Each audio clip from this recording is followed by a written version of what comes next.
আসসালামু আলাইকুম। বাংলাদেশের সকল নাগরিক ভাই ও বোনেরা যারা দেশ ও বিদেশে রয়েছেন, আমি সকলকে সেভ দ্য ডেমোক্রেসির পক্ষ থেকে আন্তরিকভাবে অভিনন্দন ও শুভেচ্ছা জানাচ্ছি। আজকে বর্তমানে আমরা যে সময়ের মধ্য দিয়ে যাচ্ছি, সেই সময়টি অত্যন্ত গুরুত্বপূর্ণ একটি সময় এবং এই সময়টি হচ্ছে একটি ঐতিহাসিক সময়। কারণ হচ্ছে প্রত্যেকটি দেশের জন্য কিছু কিছু সময় থাকে ইতিহাসের পাতায় যে সময়গুলো লিখিত হয়, লিপিবদ্ধ হয়। আজকে আমরা সেই সময়ের মধ্যে দিয়ে যাচ্ছি।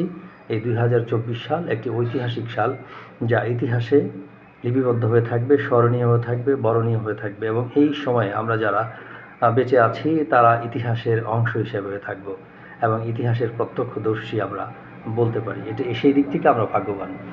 এবং এই ইতিহাস যারা তৈরি করেছে তারা হচ্ছে আমাদের বাংলাদেশের সেই ছাত্র সমাজ, যাদের মাধ্যমে আজকে আমরা একটি স্বাধীন বাংলাদেশ, আগেও আমাদের দেশটি স্বাধীন ছিল, হয়তো গত 15 বছরে এই দেশটি পরাধীনতার চরম শিকলে আমরা আবদ্ধ ছিলাম। সেখান থেকে আমাদের ছাত্র সমাজ আমাদেরকে জাগ্রত করেছে, আমাদেরকে সেখান থেকে মুক্ত করেছে। সেজন্য আমরা এই ছাত্র সমাজের কাছে চিরকৃতজ্ঞ এবং ঋণী।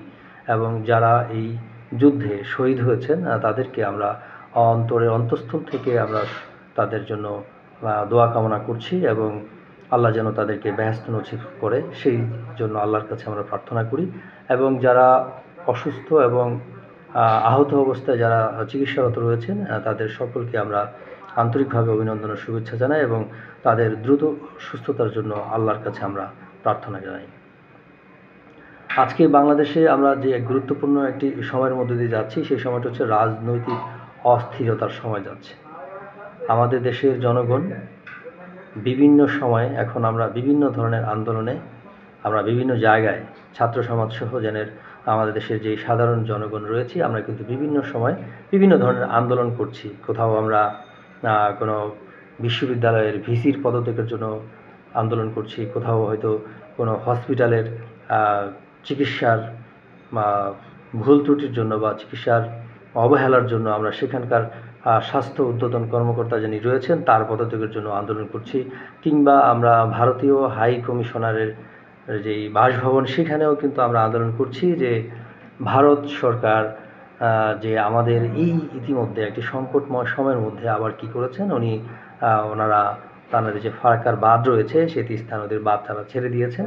সেই বাঁধের পানির কারণে আজকে বাংলাদেশের বিশেষ করে নোয়াখালী, কুমিল্লা এই অঞ্চলগুলো কিন্তু চট্টগ্রাম পানিতে প্লাবিত হয়ে গেছে, মানে আকস্মিক একটি বন্যার কারণ হয়েছে, যে কারণে কিন্তু আসলে বাংলাদেশের অনেক মানুষ সেখানে বিপদ সীমার মধ্য দিয়ে সেখানে পানি প্রবাহিত হচ্ছে, ফলে জনজীবন একেবারে প্রায় অসম্ভব হয়ে গেছে। তো বাংলাদেশের যেই 3 বাহিনী রয়েছে, সেই সমন্বিত বাহিনী কিন্তু সেখানে উদ্ধার কর্ম চালাচ্ছে এবং বিভিন্ন ধরনের সামাজিক সংগঠন, রাজনৈতিক সংগঠন সেখানে কিন্তু বিভিন্ন ধরনের সহযোগিতা করার জন্য অলরেডি সেখানে পৌঁছে গেছেন।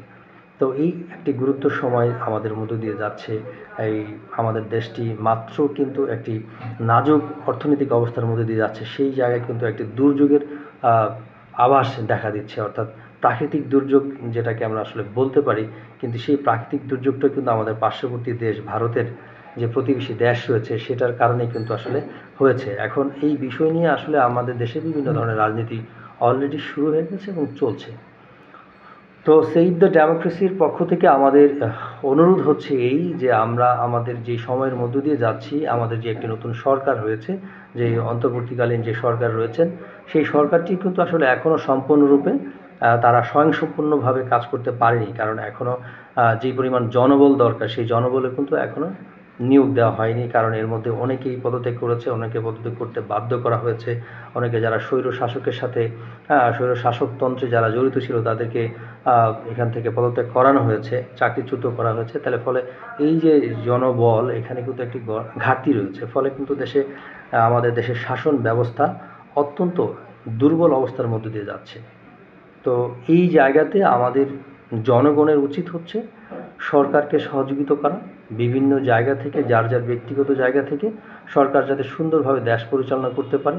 যে সরকারটি ক্ষমতায় এসেছে সে কিন্তু কোনো রাজনৈতিক সরকার নয়, সে একটি অন্তর্বর্তীকালীন সরকার, একটি ইমার্জেন্সি টাইমে কিন্তু এই সরকারটি গঠিত হয়েছে এবং স্বৈরশাসক বিতরণের মাধ্যমে এই সরকারটি আমরা পেয়েছি। তো সুতরাং এই সরকারকে আমরা সবার জায়গা থেকে যদি আমরা একটু সহযোগিতার হাত বাড়িয়ে দিই, তাইলেই কিন্তু আসলে এই সরকার একটি সুন্দর আমাদের যেই কাঙ্ক্ষিত যেই ব্যবস্থাপনা দরকার সেটার জন্য আমরা অপেক্ষা করছি, সেই মানে আমাদের যে কাঙ্ক্ষিত যে আশা আকাঙ্ক্ষা তাদের কাছে রয়েছে সেগুলো তারা বাস্তবায়ন করতে পারবে। সেজন্য আমরা যারা সাধারণ জনগণ রয়েছি আমাদের উচিত হচ্ছে আসলে সকল যে কোনো ছোটোখাটো বিষয় নিয়েই আসলে উত্তেজিত না হয়ে সেই বিষয়গুলো আমরা আমাদের মধ্য থেকে আমরা যাতে খুব সহজে সমাধান করে নিতে পারি, যাতে আপোষ করে নিতে পারি। যারা প্রশাসনিক কর্মকর্তা কর্মচারী রয়েছেন তাদের প্রতি আমাদের অত্যন্ত বিনয়ের সহিত আমরা তাদেরকে আবেদন জানাচ্ছি যে আপনারা বিগত সরকারের আমলে যে ধরনের অপকর্ম আপনারা করেছেন, যে ধরনের স্বৈর শাসন ব্যবস্থা কায়েম করেছেন সেগুলো থেকে বিরত থাকেন, সুস্থ হন ভাই, সুস্থ মস্তিষ্ক নিয়ে কাজ করেন। আপনারা এই দেশের জনগণ, এই দেশে আপনার ছেলে মেয়ে রয়েছে, পরিবার রয়েছে, এই দেশে আপনাকে থাকতে হবে। সুতরাং আপনি এই দেশের মানুষের বিরুদ্ধে কাজ না করে সুতরাং আমি বলবো আপনি দেশের জন্য কাজ করেন। আপনারা এতদিন যাদের জন্য কাজ করেছেন তারা কিন্তু দেশ ছেড়ে পালিয়েছে। সুতরাং এরা কিন্তু এই দেশের জনগণ না, এরা এই দেশের নাগরিক না। যদি এরা যদি নাগরিকই হইতো তাহলে কিন্তু তারা পালাতো না। কারণ আর পালানোর জন্য তারা বিভিন্ন ধরনের পায়তারা করছে, বিভিন্ন জায়গায় বিভিন্ন সিস্টেমে তারা আজকে কিন্তু অ্যারেস্ট হচ্ছে, সেটাও দেখছেন। তারাও কিন্তু বিচারের আওতায় চলে আসবে।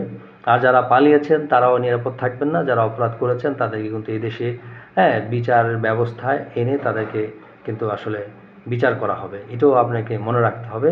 আমরা অপরাধ করে কেউ আমরা বেঁচে যেতে পারবো না, এই বিষয়টি সবাইকে মাথায় রেখেই আমাদের কাজ করা উচিত। যারা ইতিমধ্যে আমরা সরকারি অবকাঠামোতে রয়েছি, সরকারি শাসন ব্যবস্থায় রয়েছি, তো সবাইকে আমি এই বিষয়টি স্মরণ করে দিতে চাই যে আপনার এখান থেকে শিক্ষা নেওয়া উচিত যে আপনি যেই হন না কেন, আপনি ওসি প্রদীপই হন না কেন, আপনি ডিবি হারুন হন কেন, যেটাই হন আপনার কিন্তু এই দেশে বিচার হবে।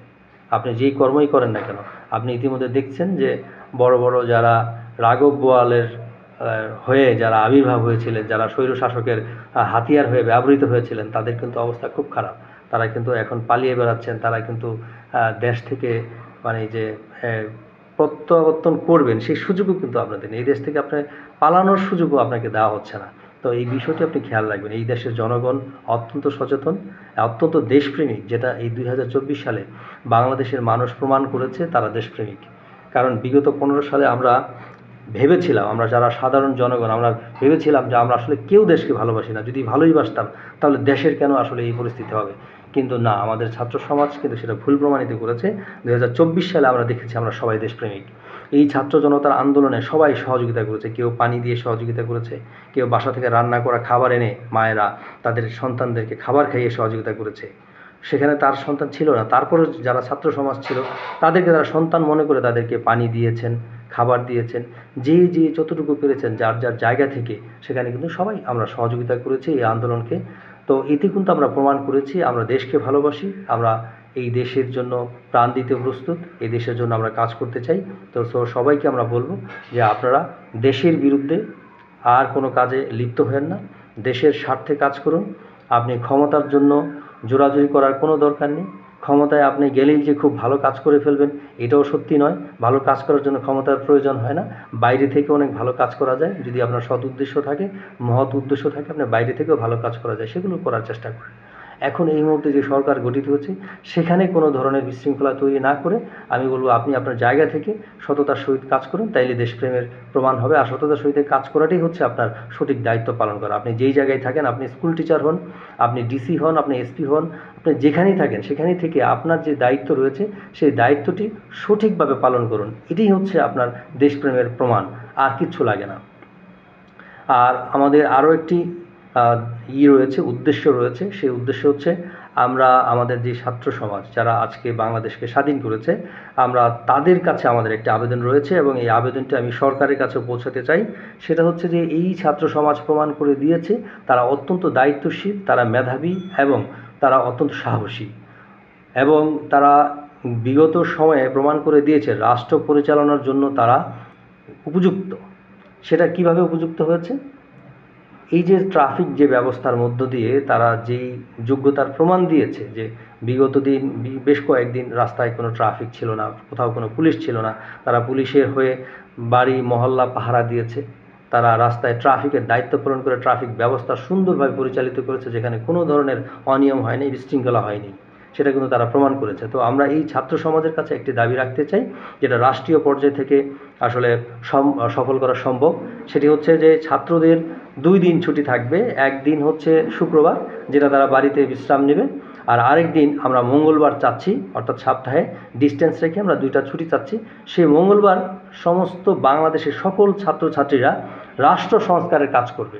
রাষ্ট্রের যতগুলো অঙ্গ সংগঠন রয়েছে, রাষ্ট্রের যতগুলো প্রজাতন্ত্রের যতগুলো প্রতিষ্ঠান রয়েছে, সেই সকল প্রতিষ্ঠানে তারা ভিজিট করবে, রাস্তাঘাট পরিষ্কারের কাজে তারা সহযোগিতা করবে, ট্রাফিক ব্যবস্থা পরিদর্শন করবে, সকল কাজে তারা তদারকি করবে। এর ফলে কি হবে, রাষ্ট্রের পরিচালনার যে জ্ঞান দরকার সেটা তারা ছোটোবেলা থেকে অর্জন করতে পারবে। অর্থাৎ তারা যোগ্য নেতৃত্বের অধিকারী হবে, তারা যোগ্য শাসক হিসেবে তৈরি হতে পারবে, এবং পাশাপাশি আমাদের দেশের যারা রাষ্ট্রের পরিচালনার দায়িত্বে রয়েছে তারা যাতে কোনো রকম দুর্নীতি, অপরাধ বা স্বৈর শাসন কায়েম করতে না পারে, সেই দিকটাও আমরা নিশ্চিত করতে পারবো। তাই আমাদের এই ছাত্র সমাজের কাছে আমাদের আবেদন যে এই ছাত্র সমাজ যেন সপ্তাহে 1 দিন করে দায়িত্ব পালন করে, যে রাষ্ট্রের সমস্ত জায়গায় তারা খুঁটিনাটি সকল বিষয় তারা তদারকি করবে, দেখবে কোথাও কোথাও দুর্নীতি হচ্ছে কিনা, কোথাও অনিয়ম হচ্ছে কিনা, আর যেখানে অনিয়ম হবে সেখানে তারা সেই অনিয়মগুলো তুলে ধরবে রাষ্ট্রের কাছে, বিচার ব্যবস্থার কাছে, সরকার সেই অনুযায়ী তারা ব্যবস্থা নেবে প্রমাণের সহিত। তো এই বিষয়ে আমরা ছাত্র সমাজের কাছে একটি আবেদন রাখতে চাই, যা রাষ্ট্র পর্যায়ে আশা করি এটি যদি আলোচনায় আসে, হয়তো আমার এই আবেদনটি আরও একটু বিশ্লেষণ করে আরও সুন্দরভাবে কীভাবে করা যায় এই বিষয়ে আলোচনা আমরা রাষ্ট্রের কাছে ছেড়ে দিলাম। রাষ্ট্রের বর্তমান যারা ক্ষমতায় রয়েছেন, প্রধান উপদেষ্টা যারা রয়েছেন, অন্যান্য উপদেষ্টা, সকলকে আমি আবেদন জানাচ্ছি এই বিষয়টি নিয়ে একটু আলোচনা করার জন্য, যে আমাদের এই ছাত্র সমাজকে এইভাবে আমাদের দেশ উন্নয়নে কাজে লাগানো যায় কিনা, এই বিষয়টি একটু ভেবে দেখার জন্য। আরেকটি বিষয় হচ্ছে যে আমরা যে স্বৈর শাসকের মধ্য দিয়ে যে আমরা একটা জিনিস পরিচিতি লাভ করলাম, সেটা হচ্ছে আয়নাঘর। যাতে এই বাংলার বুকে আর কোনো দিন যাতে কোনো শাসক গোষ্ঠী বা কোনো রাজনৈতিক দল বা কোনো শাসন ব্যবস্থায় কখনো যাতে কোথাও আয়নাঘর তৈরি না হয়, সেই দিকে বাংলাদেশের প্রত্যেকটি নাগরিককে আমি বলবো যার যার জায়গা থেকে সচেতন থাকার জন্য। যাতে আপনার পাশে যদি কেউ গুম হয়ে যায়, কাউকে যদি কোনো বাহিনী আপনাকে তুলে নিয়ে যায়, সেটা রাষ্ট্রীয়ভাবে প্রচার করতে হবে, এবং যতক্ষণ পর্যন্ত সেই ব্যক্তির সন্ধান রাষ্ট্র দিতে না পারবে, তাহলে ততক্ষণ পর্যন্ত সমস্ত বাংলাদেশের প্রত্যেকটি নাগরিক আমরা রাস্তায় আন্দোলন করব, যাতে কোনো শাসক গোষ্ঠী, কোনো শাসন ব্যবস্থায় আর কোনো দিন বাংলার বুকে আয়নাঘর নামে কোনো টর্চার সেল তৈরি না হয়। এটা আজকে আমাদের সকল বাংলাদেশের মানুষের আমি মনে করি যে একটি দাবি, এবং এই দাবিতে সকলকে একাত্মতা প্রকাশ করা উচিত, এবং আমরা সেভ দ্য ডেমোক্রেসির পক্ষ থেকে সকলকে আমরা এই দাবিতে একতা প্রকাশ করার জন্য দাবি জানাচ্ছি। আর এই আয়নাঘরে যারা বিগত সরকারের আমলে যারা পরিচালনার দায়িত্ব ছিল, তাদের বিচারের আওতায় দ্রুত নিয়ে আসার দরকার, এবং আয়নাঘরে এই পর্যন্ত কি পরিমাণ জনবল ওইখানে তারা রেখে আবদ্ধ রেখে টর্চার করেছে, হ্যাঁ, এই বিষয়গুলো রাষ্ট্রের কাছে তুলে ধরতে হবে, এবং কারা এই আয়নাঘর পরিচালনা করেছে তাদের নাম ও তালিকা প্রকাশ করতে হবে, এবং তাদেরকে আইনের আওতায় এনে বিচার ব্যবস্থা করতে হবে, যাতে কোনো দিন কোনো ব্যক্তি এই আয়নাঘর তৈরি করার সাহস না পায়, সেই ধরনের দৃষ্টান্তমূলক শাস্তির ব্যবস্থা করতে হবে। আরও একটি বিষয় রয়েছে, আমাদের বাংলাদেশের অত্যন্ত ভয়ঙ্কর একটি সংস্থা রয়েছে, যেই সংস্থাটি ভয়ঙ্কর সংস্থাতে রূপান্তর হয়েছিল, সেটা হচ্ছে পুলিশ বাহিনী। পুলিশ বাহিনী এই স্বৈরশাসকের হাতিয়ার হিসেবে ব্যবহার হতে হতে তারা এমন একটি দলে পরিণত হয়েছে, সেটা হচ্ছে পুলিশ লীগ নামে তারা নিজেদেরকে পরিচয় দিত। অনেক পুলিশ আমার সাথে কথা হয়েছিল, তারা সবসময় বলতো যে আমরা তো ভাই পুলিশ না, আমরা তো পুলিশ লীগ, এই সরকারকে ক্ষমতায় বারবার ক্ষমতা এনেছি আমরা, সুতরাং এই সরকারে এর সকল ক্ষমতার অধিকার হচ্ছে আমাদের, তা আমরা যা ইচ্ছা তাই করতে পারবো।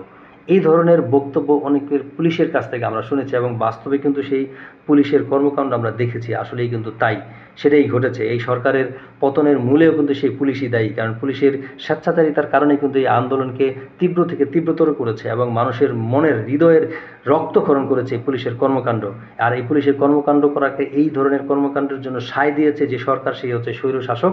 এই স্বৈরশাসক কী করেছে, সেই স্বৈরশাসক এই পুলিশ দিয়ে ক্ষমতায় এসে পুলিশকে অপব্যবহার করেছে, এবং পুলিশকে ভুল পথে পরিচিত করেছে, এবং পুলিশ ভুল পথে পরিচালিত হয়েছে, এবং ভুল পথে কার্যক্রম করার অভ্যস্ত হয়েছে এবং এই করতে করতে তার মধ্যে একটা বদভ্যাস তৈরি হচ্ছে, সেটা হচ্ছে বিষধর সাপের মতো, অর্থাৎ পুলিশের দাঁতে এখন বিষ রয়েছে।